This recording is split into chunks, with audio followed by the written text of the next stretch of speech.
The Game of Life and How to Play It by Florence Scovel Shinn. Chapter 6. Casting the Burden, Impressing the Subconscious. When man knows his own powers and the workings of his mind, his great desire is to find an easy and quick way to impress the subconscious with good, for simply an intellectual knowledge of the truth will not bring results. In my own case, I have found the easiest way is in casting the burden. A metaphysician once explained it in this manner. He said, "The only thing which gives anything weight in nature is the law of gravitation, and if a boulder could be taken high above the planet, there would be no weight in that boulder." And that is what Jesus Christ meant when he said, "My yoke is easy and my burden is light." He had overcome the world vibration and functioned in the fourth dimensional realm, where there is only perfection, completion, life, and joy. He said, "Come to me, all ye that labor and are heavy laden, and I will give you rest. Take my yoke upon you, for my yoke is easy and my burden is light." We are also told in the 55th Psalm to cast thy burden upon the Lord. Many passages in the Bible state that the battle is God's, not man's, and that man is always to stand still and see the salvation of the Lord. This indicates that the superconscious mind, or Christ within, is the department which fights man's battle and relieves him of his burdens. We see, therefore, that man violates law if he carries a burden, and a burden is an adverse thought or condition, and this thought or condition has its root in the subconscious. It seems almost impossible to make any headway directing the subconscious from the conscious or reasoning mind, as the reasoning mind, the intellect, is limited in its conceptions and filled with doubts and fears. How scientific is it then to cast the burden upon the superconscious mind, or Christ within, where it is made light or dissolved into its native nothingness? For example, a woman in urgent need of money may light upon the Christ within, the superconscious, with the statement, "I cast this burden of lack on the Christ within, and I go free to have plenty." The belief in lack was her burden, and as she cast it upon the superconscious with its belief of plenty, an avalanche of supply was the result. We read, "The Christ in you, the hope of glory." Another example. One of my students had been given a new piano, and there was no room in her studio for it until she had moved out the old one. She was in a state of perplexity. She wanted to keep the old piano, but knew of no place to send it. She became desperate, as the new piano was to be sent immediately. In fact, was on its way, with no place to put it. She said it came to her to repeat, "I cast this burden on the Christ within, and I go free."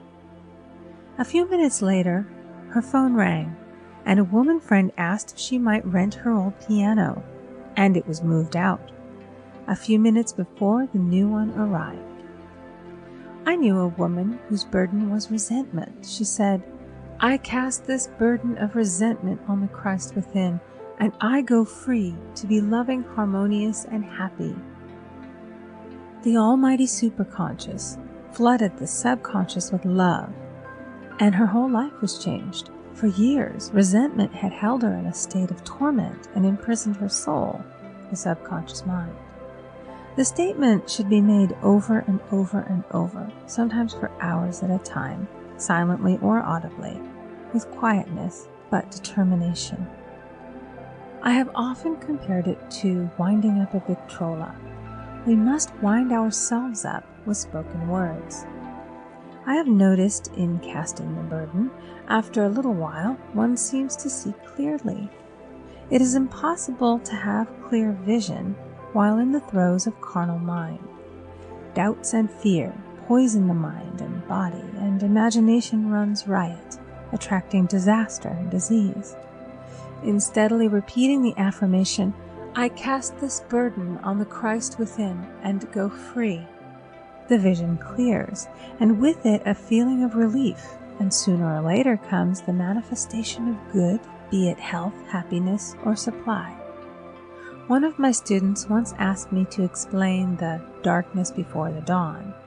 I referred in a preceding chapter to the fact that often, before the big demonstration, everything seems to go wrong, and deep depression clouds the consciousness. It means that out of the subconscious are rising the doubts and fears of the ages. These old derelicts of the subconscious rise to the surface to be put out. It is then that man should clap his cymbals, like Jehoshaphat, and give thanks that he is saved, even though he seems surrounded by the enemy, the situation of lack or disease. The student continued, "How long must one remain in the dark?" And I replied, "Until one can see in the dark." And casting the burden enables one to see in the dark.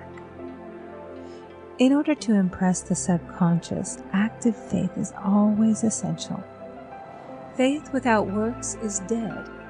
In these chapters, I have endeavored to bring out this point. Jesus Christ showed active faith when he commanded the multitude to sit down on the ground before he gave thanks for the loaves and the fishes. I will give another example showing how necessary this step is. In fact, active faith is the bridge over which man passes to his promised land. Through misunderstanding, a woman had been separated from her husband, whom she loved deeply. He refused all offers of reconciliation and would not communicate with her in any way. Coming into the knowledge of spiritual law, she denied the appearance of separation. She made this statement: "There is no separation in divine mind. Therefore, I cannot be separated from the love and companionship which are mine by divine right." She showed active faith by arranging a place for him at the table every day, thereby impressing the subconscious with a picture of his return. Over a year passed, but she never wavered, and one day he walked in. The subconscious is often impressed through music. Music has a fourth-dimensional quality and releases the soul from imprisonment. It makes wonderful things seem possible and easy of accomplishment. I have a friend who uses her Victrola daily for this purpose. It puts her in perfect harmony and releases the imagination. Another woman often dances while making her affirmations. The rhythm and harmony of music and motion carry her words forth with tremendous power. The student must remember also not to despise the day of small things. Invariably, before a demonstration come signs of land. Before Columbus reached America, he saw birds and twigs, which showed him land was near. So it is with a demonstration, but often the student mistakes it for the demonstration itself and is disappointed. For example, a woman had spoken the word for a set of dishes. Not long afterwards, a friend gave her a dish which was old and cracked. She came to me and said, "Well, I asked for a set of dishes, and all I got was a cracked plate." I replied, "The plate was only signs of land. It shows your dishes are coming. Look upon it as birds and seaweed." And not long afterwards, the dishes came. Continually making believe impresses the subconscious. If one makes believe he is rich and makes believe he is successful, in due time he will reap.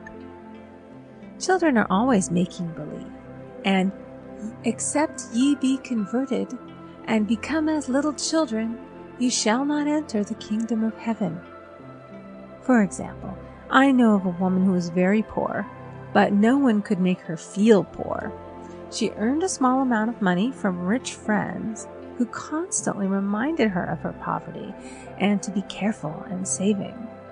Regardless of their admonitions, she would spend all her earnings on a hat, or make someone a gift, and be in a rapturous state of mind.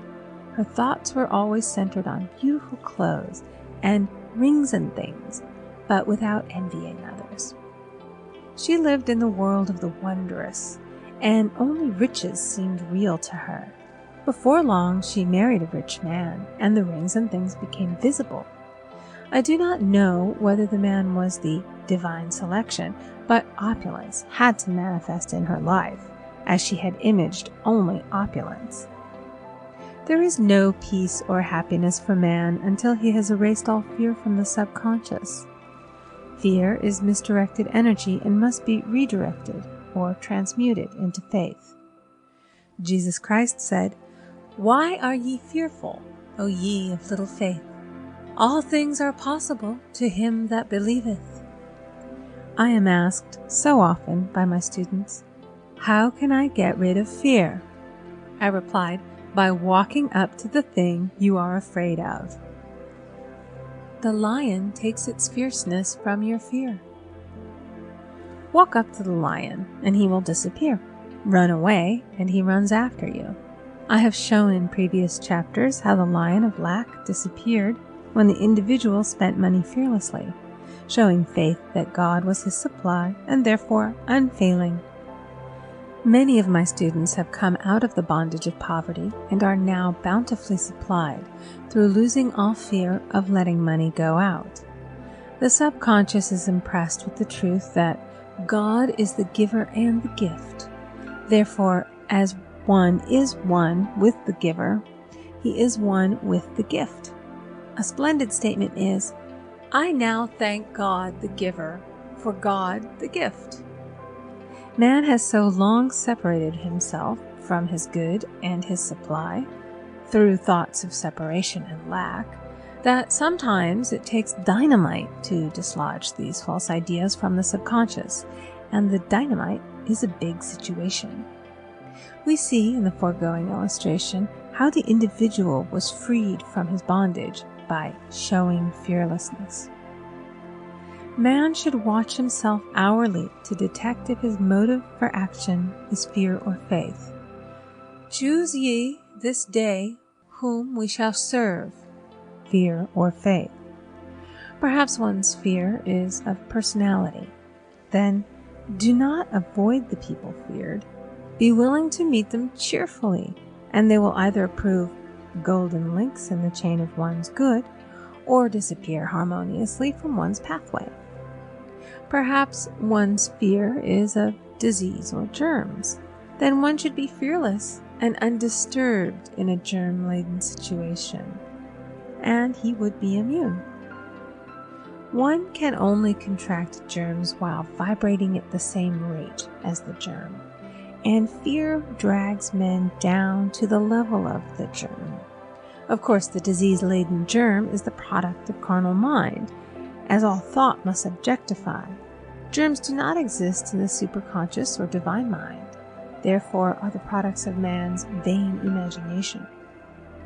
In the twinkling of an eye, man's release will come when he realizes there is no power in evil. The material world will fade away, and the fourth dimensional world, the world of the wondrous, will swing into manifestation. "And I saw a new heaven and a new earth, and there shall be no more death, neither sorrow nor crying, neither shall there be any more pain, for the former things are passed away." End of Chapter 6. Recording by Amy Conger.